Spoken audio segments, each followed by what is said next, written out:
Muy buenos días, muy buenas tardes tengan todos ustedes en esta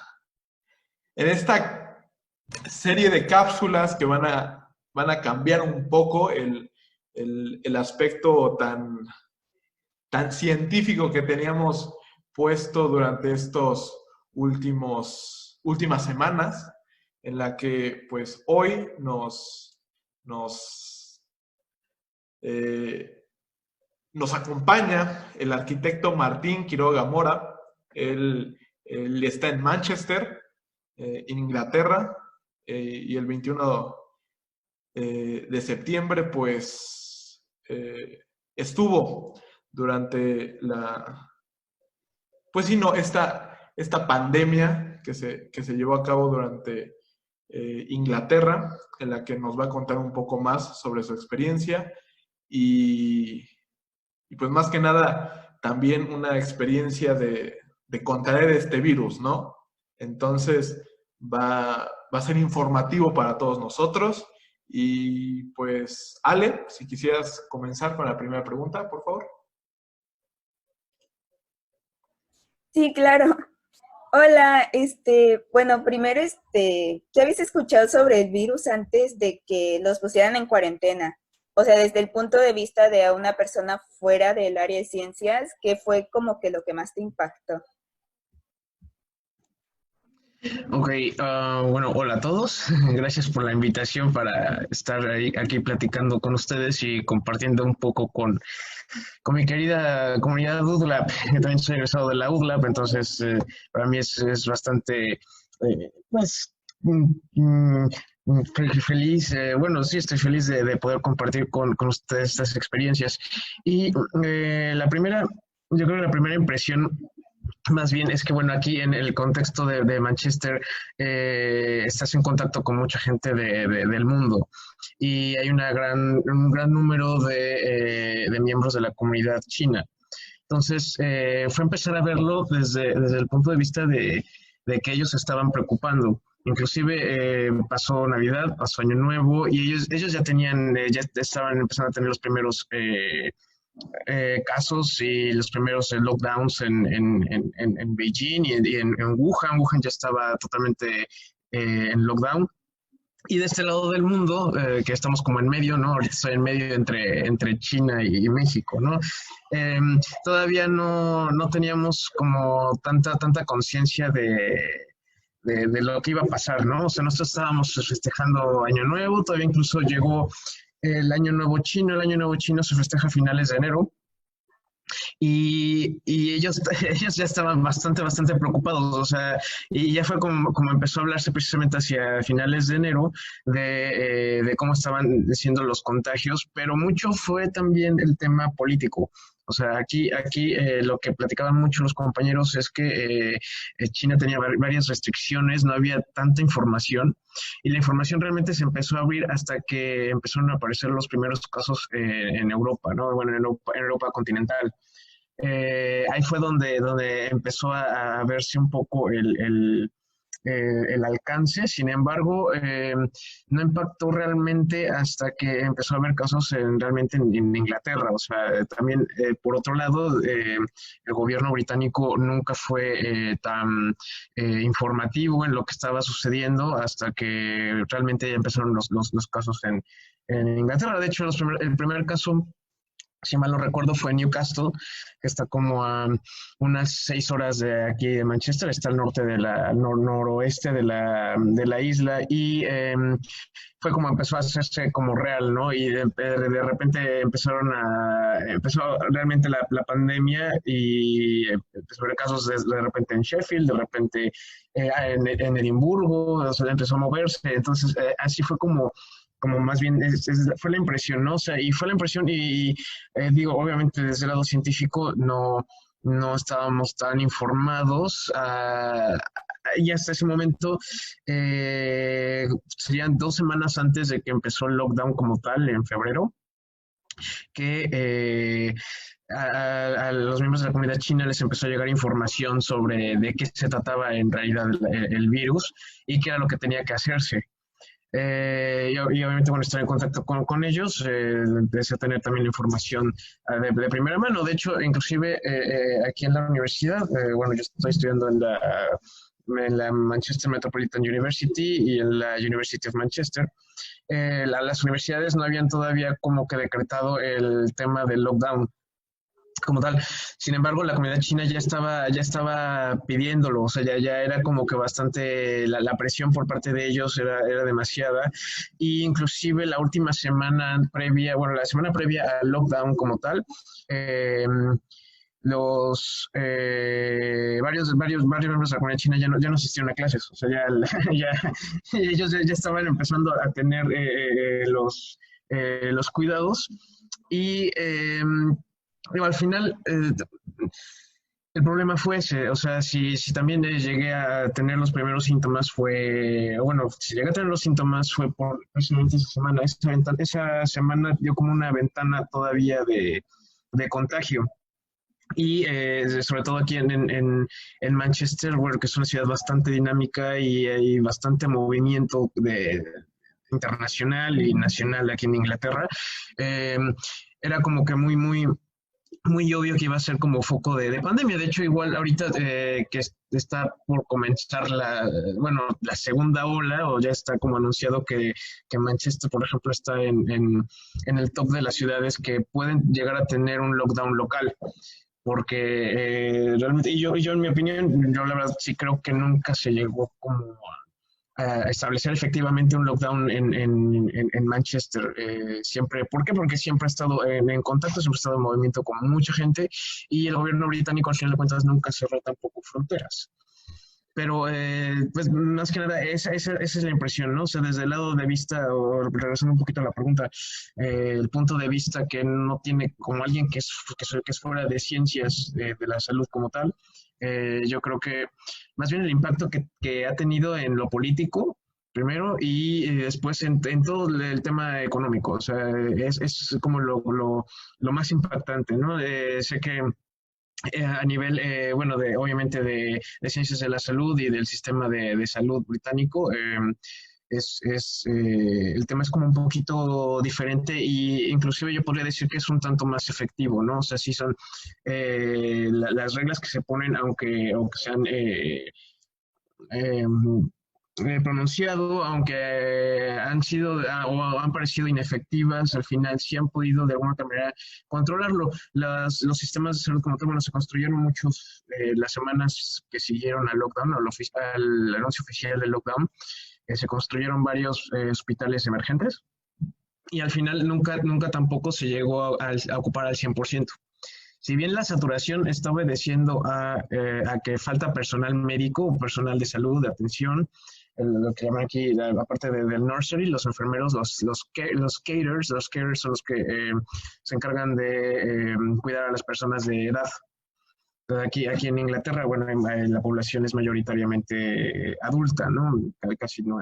Bueno, ya hay una diferencia grande entre el número de gente de, digamos, 40 años en adelante y la joven, ¿no? De 40 años hacia abajo. Entonces, más bien era la falta de este personal, que realmente la cantidad de camas que se llegaron a ocupar en estos hospitales. Entonces, ese es como el impacto, yo creo, más, más fuerte que ha habido, que yo creo que en general compartimos todos, ¿no? O sea, creo que a nivel mundial todos donde está pegando más fuerte es la economía y obviamente la política, porque eso, bueno, la pandemia lo que ha hecho es evidenciar la fragilidad de los sistemas, o las áreas más vulnerables de los mismos, ¿no? Entonces creo que, bueno, hacia allá va mi respuesta. No sé si respondí. No, sí. Y oye, Martín, mencionas que es una comunidad pues totalmente estudiantil, ¿no? Y totalmente multicultural. Sí. ¿Tú donde te quedabas llegaste a experimentar no sé, convives con gente o vives eh,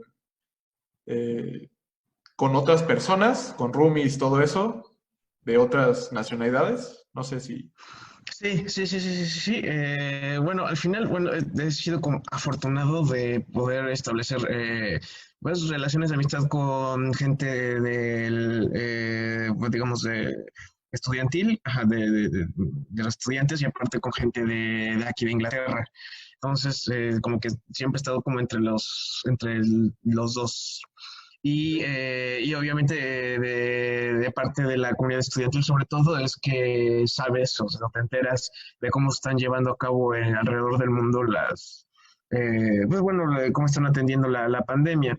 Pues, por ejemplo, yo, bueno, obviamente, como mencioné, tengo muchos amigos de Asia, de China, de Vietnam, de Tailandia, de India, ahí, de Chipre, de Irlanda, de Irán, de Irak, o sea, es como que es muy diverso, sabes que es muy diverso. Y también, bueno, yo tengo, independiente de la universidad, también tengo la beca Chevening, tengo la Chevening Scholarship. Entonces, a través de la beca Chevening, la red, bueno, aquí en Manchester, por ejemplo, somos 73 Cheveners. Y igual, o sea, hay gente de toda Latinoamérica, de Asia, de África, entonces más o menos vas mapeando y vas sabiendo cómo se están llevando a cabo bueno, cómo se está atendiendo la pandemia. En mi opinión, sí, Asia, sobre todo el lado de China, digamos que el único que como que no entró en la categoría de cuidados tal cual es India. La India es la que tiene igual los mismos problemas que a lo mejor podríamos estar observando en Latinoamérica y en África, pero Asia ha sido, en mi opinión, el que ha tenido las estrategias más certeras en cuanto a la atención de la pandemia. Inclusive también Australia. Australia también tiene por ahí eh, eh, varios, varias estrategias efectivas al respecto. Ujú. Y por ejemplo, las islas pequeñas del Mediterráneo, perdón, Chipre, Grecia, que bueno, no es una isla, pero vamos, Chipre, todo el Mediterráneo también se cerró. El único que no se cerró fue Italia, que es donde, bueno, como saben, ahí se disparó bastante el número de casos, pero en el resto de las islas del Mediterráneo también se aplicó el lockdown y el cierre de fronteras bien a tiempo. Ahora, por ejemplo, en Latinoamérica se adelantó, o sea, por ejemplo, la parte de Venezuela, bueno, Venezuela, Colombia, Costa Rica, Ecuador, ellos adelantaron, ellos se cerraron igual desde antes, inclusive de que se empezara, de que los científicos allá tuvieran una proyección más puntual de cómo iba a suceder y cómo iba a darse. Y ahorita el problema es que de repente igual los picos de contagio han sido bastante elevados en Latinoamérica, bueno, en esas regiones, y sobre todo, vaya, a lo que ves que no pudieron, tanto quisieron prevenir que al final no lo lograron, su economía no fue sostenible para poder aguantar el lockdown desde antes. Y ahorita, bueno, por cuestiones económicas tuvieron que abrir fronteras o tuvieron que empezar intercambios y con esos pequeños enlaces que hubo, se contagiaron y los sistemas de salud en estos lugares pues no son tampoco los adecuados, no son de primer mundo y entonces al final la pandemia llegó. Entonces ahí es donde de repente se pone un poco como se puede Oye, comparar, Martín, ¿no? Sí. ¿y te imaginaste que, bueno, cómo fueron tus primeros pensamientos respecto a la pandemia? ¿Te imaginaste que pudiera tener este efecto, que fuera a ser algo grave, que inclusive te pudiera afectar a ti directamente, darte, o sea, que estabas en el grupo vulnerable, o que era algo que pasajero? No sé cuál fue tu primera impresión al respecto. Pues, o sea, sí, ya conforme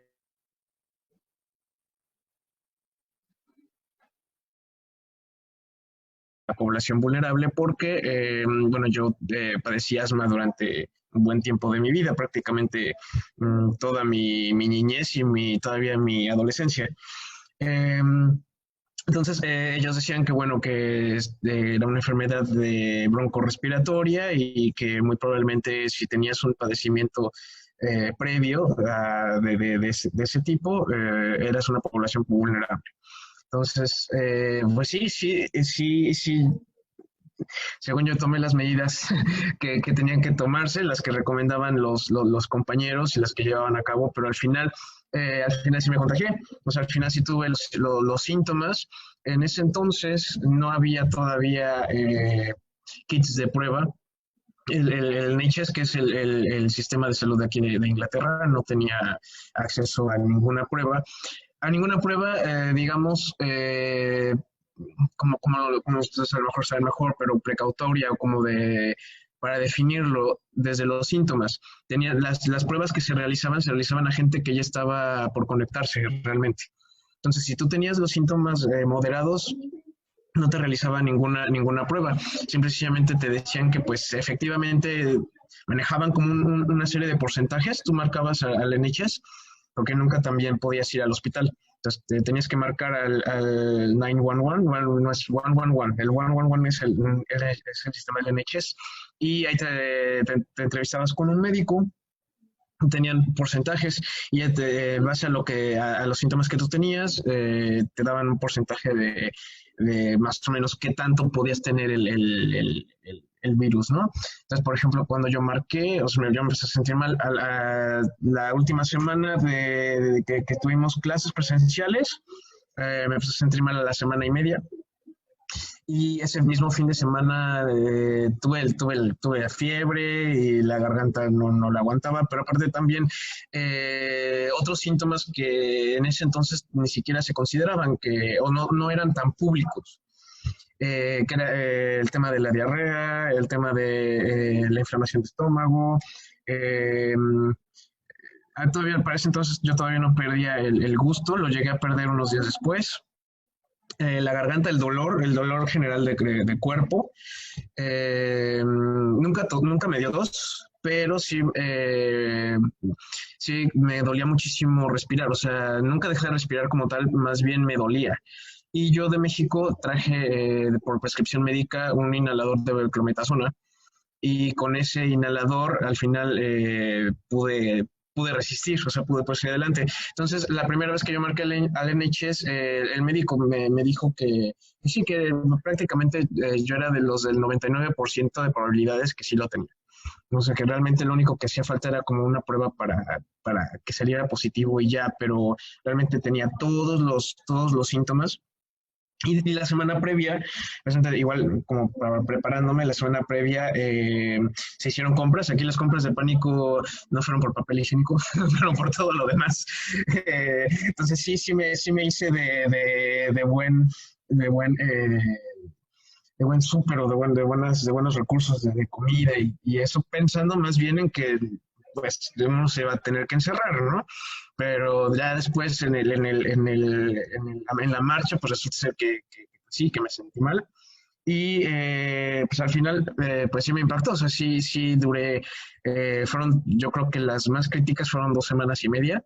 Y de ahí yo creo que la recuperación tal cual duró un mes en poder ya como poder salir adelante, ¿no? Porque de repente con el virus hay altas y bajas. O sea, de repente ya puedes haber pasado el periodo de tiempo en el que tú te sientes bien, y sin embargo vuelves a tener un día malo y un día malo para mí era que el dolor de pecho y espalda, o sea, el dolor y cansancio, mucho cansancio, la fatiga también era muy, muy importante.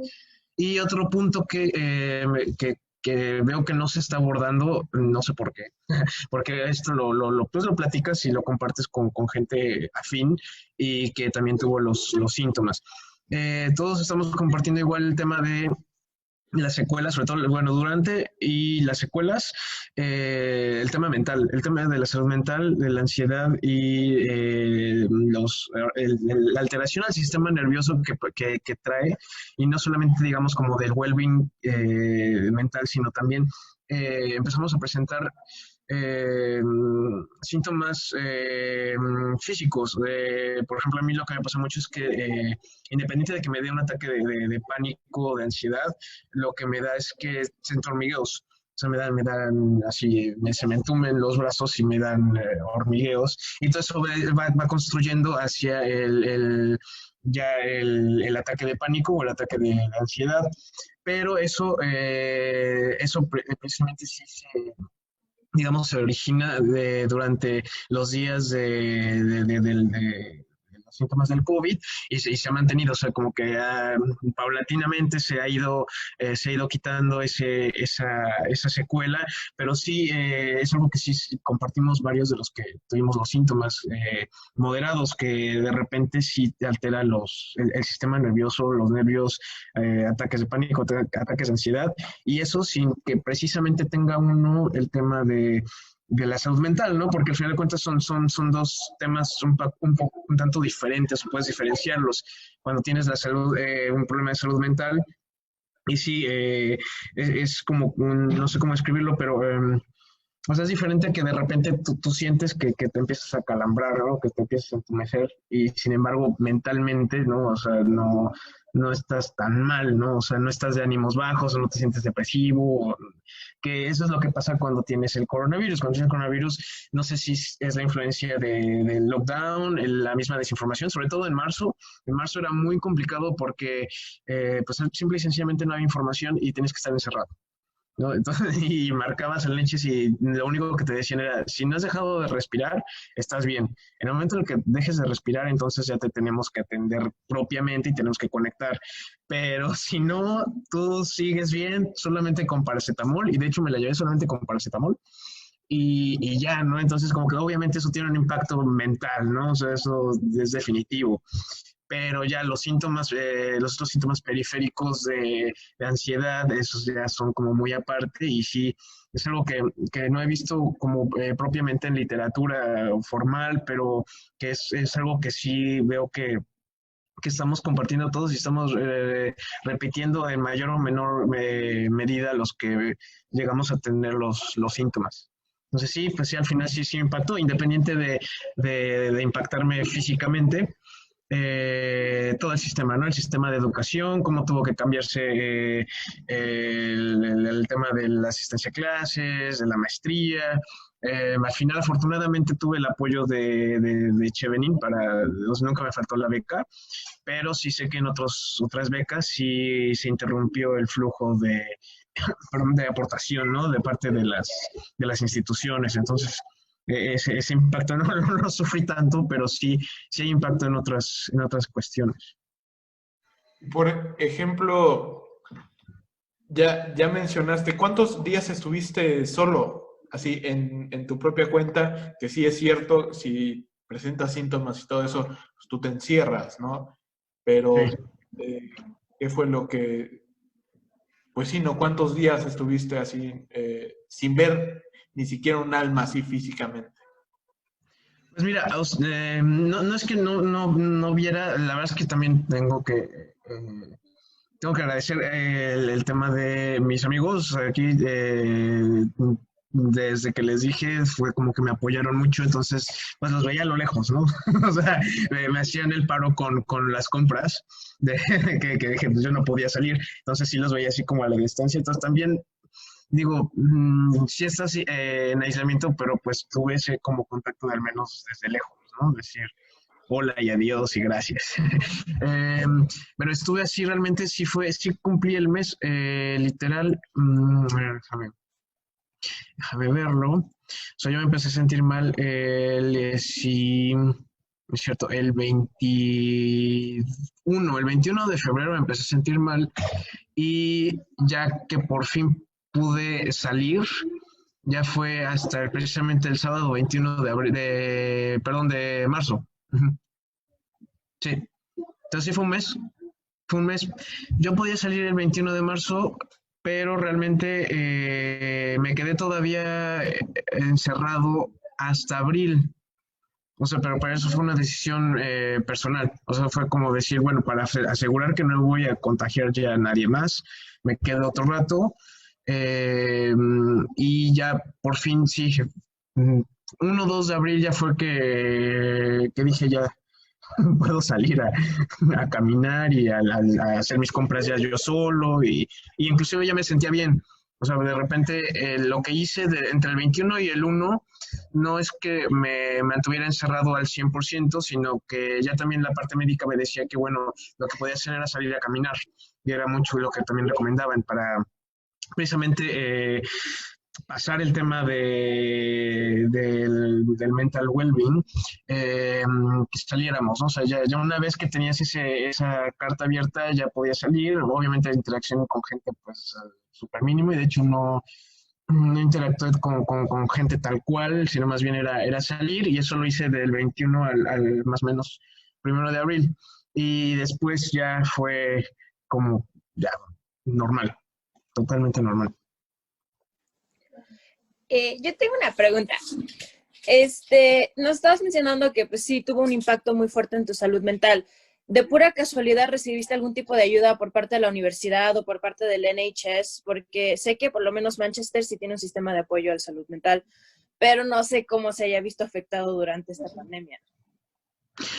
Buena pregunta, porque de hecho todos los esfuerzos estaban volteados hacia atender la parte, pues, médica, física de la pandemia, pero no de la parte mental. Y eso lo comento porque uno de mis flatmates, precisamente antes de eso, fue diagnosticado con ansiedad depresiva y estaba teniendo un seguimiento puntual por parte del NHS con citas, y psicólogos, el psiquiatra, vaya, estaba teniendo su tratamiento.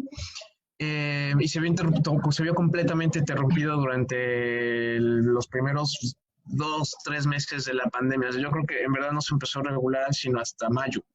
Entonces, eso ya son, sí, 3 meses prácticamente que se detuvo el servicio de salud mental de la NHS.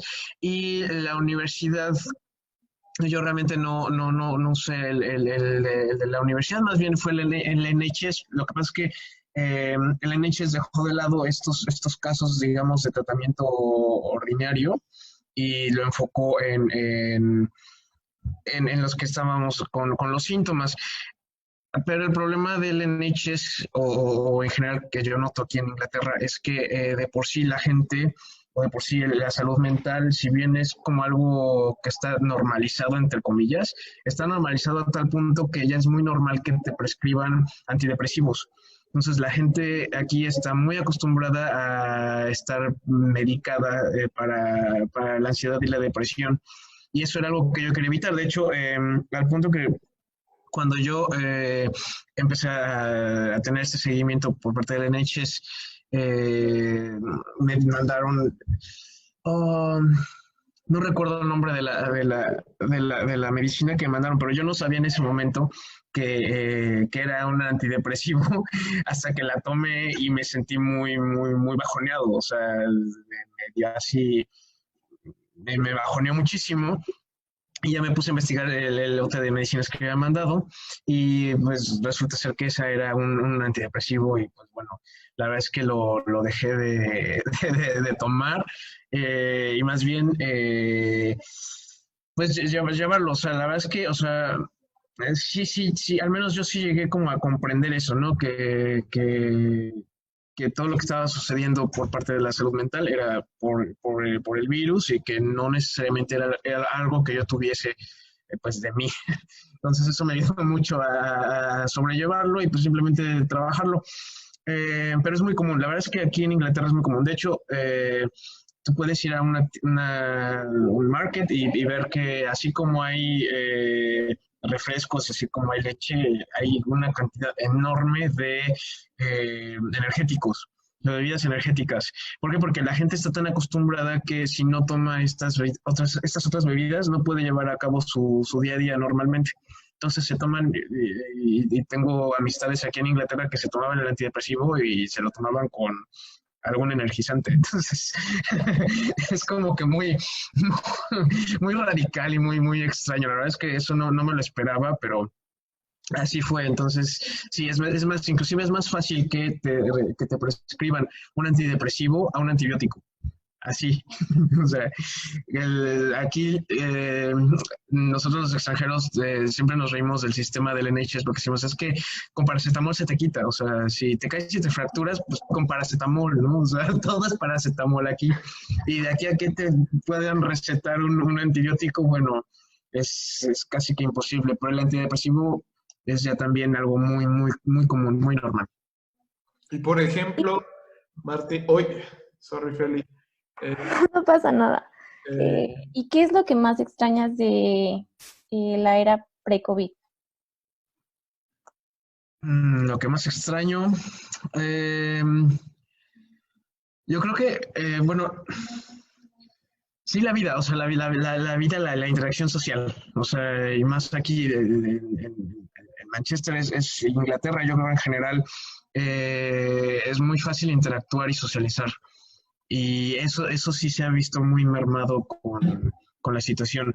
Y también debo decir que mucha de esa vida sucede no solamente en el pub o no solamente en el parque, mucho de eso sucede también en los museos y en las galerías, o sea, los museos, las galerías, las bibliotecas. Conoces mucha gente en esos lugares y eso es lo que más extraño, porque inclusive ha sido más fácil, obviamente por cuestiones pues, económicas, temas de activación económica, que se abrieran los pubs y los restaurantes antes todavía que las galerías y los museos y las bibliotecas. Es al punto que, bueno, ahorita estoy en la biblioteca del Manchester Metropolitan University, que apenas reabrió esta semana. Y de University of Manchester reabrió con horas muy exclusivas hace un mes, pero los demás museos y galerías de centros culturales no han abierto. Entonces, eso yo creo que es lo que más extraño. También nunca se me hizo ir al teatro. O sea, eso estaba programado para los meses en los que sucedió el lockdown. Entonces, ese tema también yo creo que sí, toda la parte cultural y que es una oferta y una riqueza que tienen en Inglaterra muy fuerte y que sí se vio completa y absolutamente perdida por el virus. Entonces yo creo que esa sería la parte. Y bueno, obviamente la cultura y toda la interacción social que gira alrededor de ella. y... Yo tengo una pregunta. ¿O vas a hablar, Isa? No, sí, vas, Denis. O sea, ahorita que ya puedes andar así como más libremente, o al menos muchísimo más libremente que nosotros, ¿cuáles son como las medidas preventivas que tienen? ¿O qué es lo que sí pueden hacer y lo que no pueden hacer? ¿O qué es, o sea, pues sí, qué es lo que, como que lo que limita? Ok, para entrar a supermercados o lugares que se consideren públicos y que están encerrados, tienes que usar tu máscara, ¿no? Tu cubrebocas. Esa es como la medida más fuerte. Eso y que antes de entrar, todos los lugares tienen un dispensador de antibacterial, entonces te lo tienes que poner.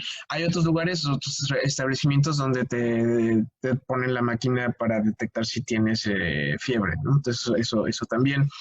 En transporte público es el mismo tema. De hecho, en el transporte público, todo lo que es transporte, o sea, desde transporte privado público, que es como el Uber, y los taxis hasta el tren y el tren, el tram, el metro, los autobuses, con máscara, si no, no puedes subir con máscara y algunos tienen el dispensador, entonces también te lo aplicas. En la calle es mantener una distancia, ¿no? De 2 metros, pero bueno, la verdad es que efectivamente esa regla pues no se cumple al 100 porque no todas las calles tienen el espacio, ¿no? Y a veces también es mucha gente y no hay una restricción en el número de gente que hay afuera, entonces, pues vaya, esa norma casi no aplica. Y ahorita que bueno, que está volviendo a subir el número de casos en Inglaterra. Justo ayer el primer ministro decretó que los grupos de más de 6 personas en la calle están prohibidos. O sea, más de 6 en la calle, espacios públicos y también en las casas, en los households, como le llaman acá. No puede haber reuniones de más de 6 personas. Entonces, si un vecino te llega a denunciar, ¿no? Y es que hay una reunión de más de 6 personas, sí es multa, creo que la multa está en 1,000 libras, una cuestión así. Entonces, sí, eso sí es estricto. De hecho, inclusive desde antes del primer lockdown, eso era de súper estricto. Sí llegó a haber varios casos en los que llegaba la policía a los departamentos, a las casas, y a sacar gente y multar. O sea, eso sí. Esas medidas yo creo que sí son efectivas. Oye, hermano, y ¿crees que nos podrías enseñar la biblioteca en la que estás ahorita? Porque veo hasta eso, personas trabajando Sí, o a ver. así nada Bueno, más. estoy en la parte pública, ¿no? O sea, si estuviera en la parte de lectures, más o menos es lo mismo. A ver, ¿qué tengo conectado? Pero a ver si logran ver. Pues esta es la... Y a ver, déjame ver. Les voy a enseñar. Les voy a enseñar que tenemos aquí estos. A ver, no sé si lo alcanzan a ver. Sí, sí, claro. Ay, a ver, ahí está, ajá. Entonces, estos están ubicados como a cada distancia. A ver, aquí tengo otro. ¿No? Entonces, a cada X distancia están colocados para que la gente no se siente en esos lugares. Estaba buscando pero no, en la parte de la biblioteca de estudios, igual pusieron unos triángulos donde te puedes sentar, estudiar, y otros donde tienes una X, y los grupos como tal no están permitidos. O sea, más de 2 personas sentadas estudiando no se puede. Oh, Y ahí hay personal de la biblioteca dando, pues ahora sí que supervisando que estén cumpliéndose las medidas. claro.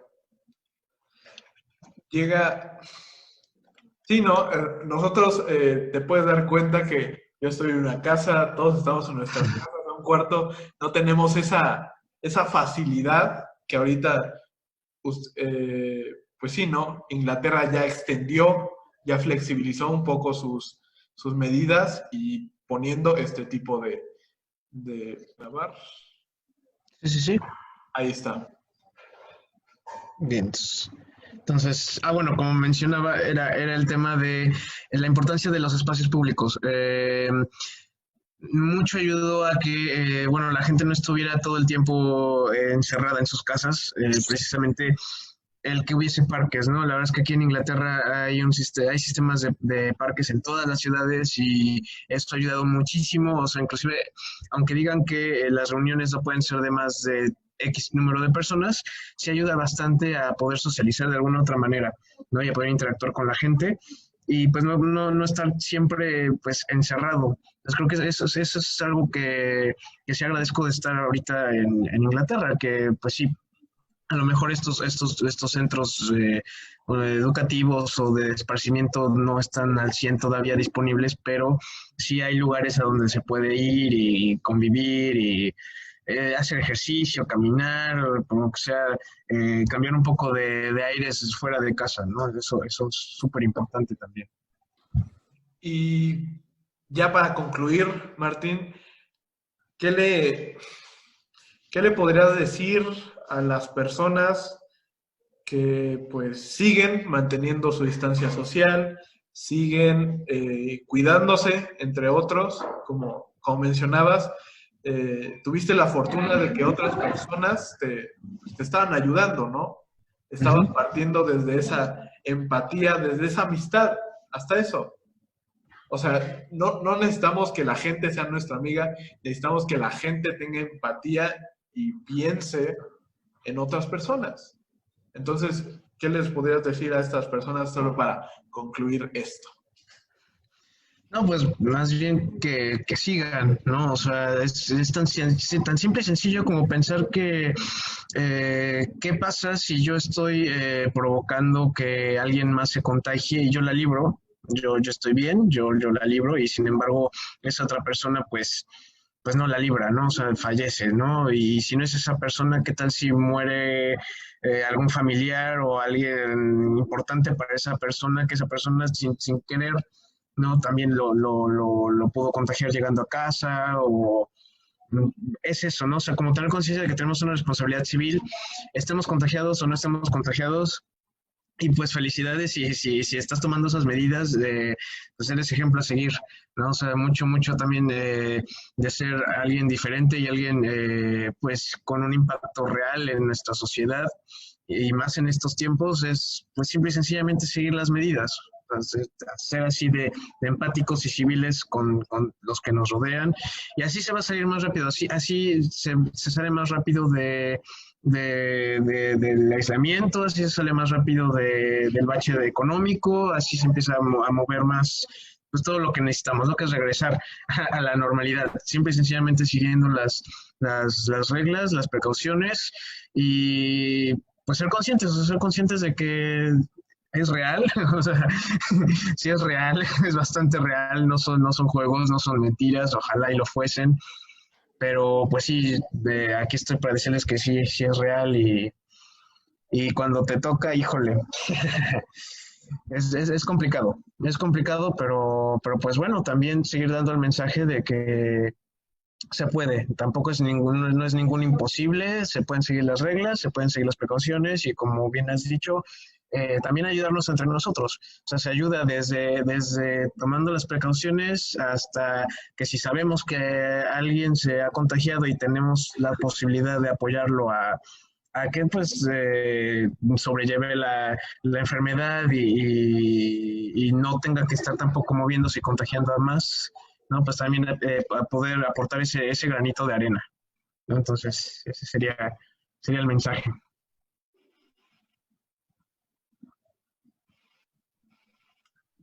No entré con el micrófono. Martín, muchas gracias por tu tiempo. Esperemos sigas bien. Sí. Le mandamos un gran saludo y muchas gracias por estar aquí. No, hombre, gracias. Al contrario, muchas gracias por la invitación. Para mí un gustazo interactuar con la comunidad, como les dije al principio, y pues a cualquier otra pregunta que quieran, que tengan, con todo el gusto del mundo. ¿Sale? Despídense, chicos, y nos vemos en la siguiente cápsula. Gracias. Nos vemos. Gracias. Gracias. Saludos. Bye, bye.